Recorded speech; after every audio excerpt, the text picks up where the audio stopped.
Second year السلام علیکم۔ قائد اعظم کا تصور پاکستان، ہیڈنگ نمبر 3، صوبائی اور نسلی تعصب سے گریز کرنے کی تلقین۔ ہم شروع کر رہے ہیں۔ پاکستان بننے سے پہلے برصغیر کے مسلمان مختلف نسلوں اور علاقوں سے تعلق رکھتے تھے، لیکن جب تحریک پاکستان کا آغاز ہوا تو قائد اعظم کی رہنمائی میں تمام مسلمان اتحاد اور اتفاق کے ساتھ اکٹھے ہو گئے، جس کی وجہ سے پاکستان حاصل کرنا ممکن ہوا۔ لیکن پاکستان بننے کے بعد قائد اعظم نے مختلف قسم کے نسلی اور صوبائی تعصبات کو محسوس کیا، اور اس خطرے کو محسوس کرتے ہوئے قائد اعظم نے پاکستانی قوم سے خطاب کرتے ہوئے فرمایا کہ ہم سب پاکستانی ہیں، ہم میں سے کوئی بھی بلوچی، پٹھان، سندھی یا بنگالی نہیں ہے، ہم سب نے پاکستانی ہونے کی حیثیت سے کام کرنا ہے اور ہمیں اس بات پر فخر ہونا چاہیے۔ قائد اعظم نے یہ بات اس لیے کہی تھی کیونکہ پاکستان حاصل کرنے کے لیے جس اتحاد اور اتفاق کی ضرورت تھی، پاکستان کو قائم رکھنے کے لیے بھی ہمیں اسی اتحاد اور اتفاق کے ساتھ قائم کرنا تھا۔ ہماری نیکسٹ ہیڈنگ ہے پاکستان کی معیشت کے رہنما اصولوں کا تعین۔ 1 جولائی 1948 کو اسٹیٹ بینک آف پاکستان کے افتتاح کے موقع پر قائد اعظم نے فرمایا کہ مغربی معاشی نظام جو کہ سود پر مبنی ہے، اس نے انسانیت کے لیے بے تحاشا مسائل کھڑے کر دیے ہیں۔ ہم چاہتے ہیں کہ ہم اسلامی مساوات اور معاشرتی انصاف پر مبنی دنیا کو ایک ایسا نظام دیں جو انسانیت کے مسائل کو حل کر سکے۔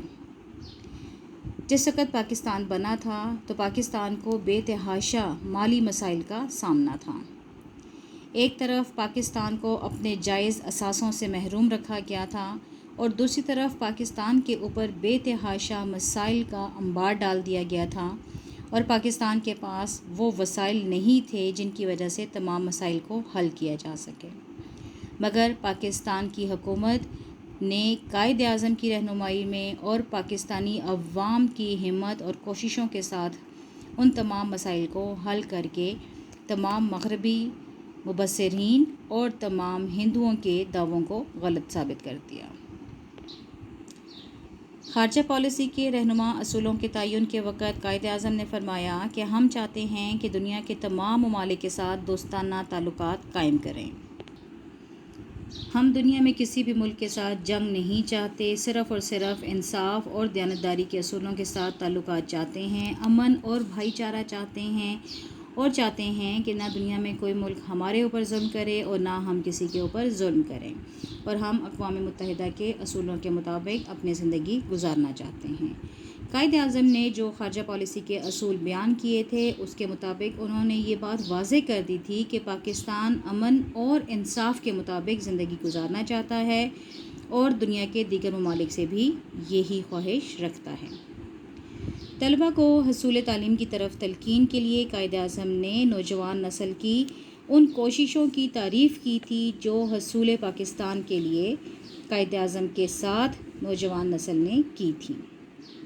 نوجوان نسل نے پاکستان کو حاصل کرنے میں قائد اعظم کا بہت زیادہ ساتھ دیا تھا۔ قائد اعظم نے ان تمام کوششوں کی تعریف کی، لیکن اب قائد اعظم نے فرمایا کہ نوجوان نسل اپنی تمام توجہ تعلیم کو حاصل کرنے کی طرف مرکوز کر دیں، اس لیے کہ نوجوان نسل کسی بھی قوم کا مستقبل ہوتا ہے، اور ہم چاہتے ہیں کہ پاکستان کا مستقبل جو ان نوجوان نسل کے ہاتھوں میں ہے وہ محفوظ ہو جائیں۔ لہٰذا پاکستان کی خوشحالی اور کامیابی ان نوجوان لوگوں کے ہاتھوں میں ہے، اور پاکستان چاہتا ہے کہ یہ ہمارے نوجوان نسل اپنے ملک کا مستقبل محفوظ کر لیں۔ لہٰذا آپ لوگ اپنے تمام تر توجہ اپنی تعلیم کی طرف مرکوز کریں اور احتجاجی سیاست کو مکمل طور پر چھوڑ دیں۔